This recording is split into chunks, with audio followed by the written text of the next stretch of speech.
Dama bon aye min fo akon bake ka kuma munun fo tauhidika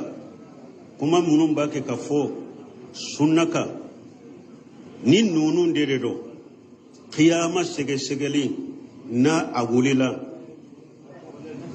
min anka sisote ko bara bambolode ay la milke bara bambolode aw mbalbon ni ala sonna fana ko be nin jogo de la koy ande se ka be fo yere ka perpere latige parce que amba do ko do be yere nan kam banda bo akoro famu masama ko be nin jogo de la koy an ka sisote o de ya to ni an ka nyanama ya jogo yere laje an be nyanama ya jogo mi kallaje min be qur'ana kono min be hadisa kono min be ewa salafu saybo ka tabolo kono koy banan kanyana maya chogo bila nyokon koro anni dina be ko mi sanni dugu silamiya to ko bannade me akko ahaqiqa wa ambe ya aya de kono wala yadinuna dina li haqq ambe dina kono de me dina cinyalamate koy dina cinyalamate ngo ode ya to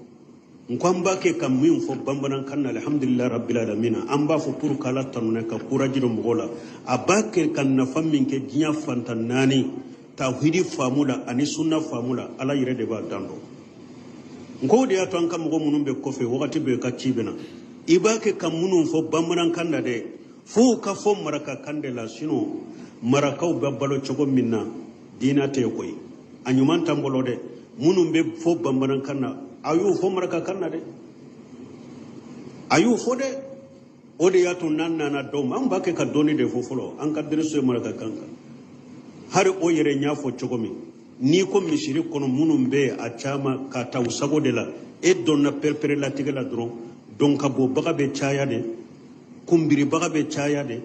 me wojo de bora kofe munum be misiri kono kana wulu la jede bayiriga mimbe illa meni kofelaye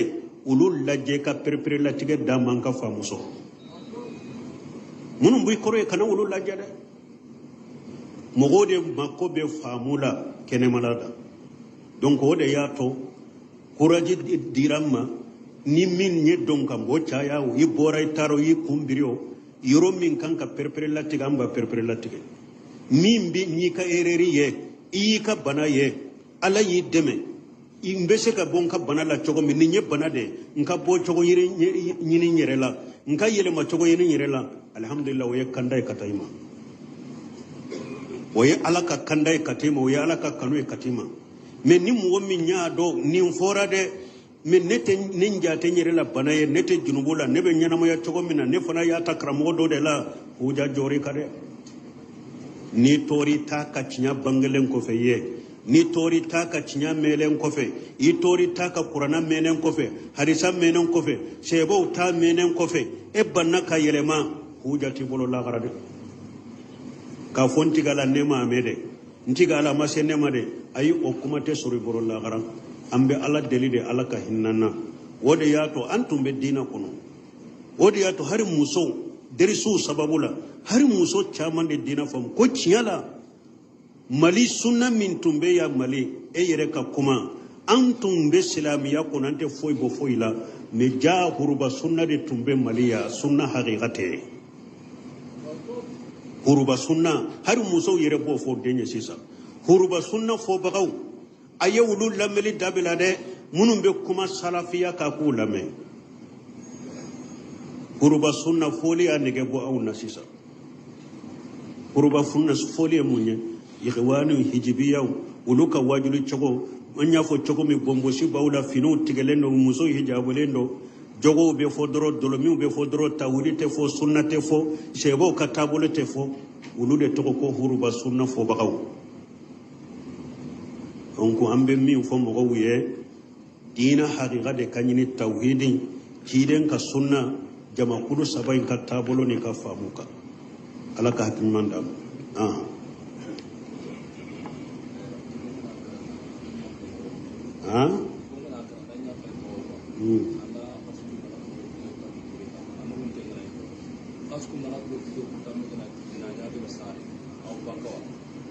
bon ko ni mɔgɔ fatura ka muso to a kɔnɔma don ni kalo 4 ni tile 10 sera muso kɔnɔma don a bɛ bɔ furuja la wa la a tɛ bɔ furuja la wa wulatul ahmal ajalahunna yadana hamlahunna muso n'a kɔnɔma don ale ka idda ye de fo a ka jigi de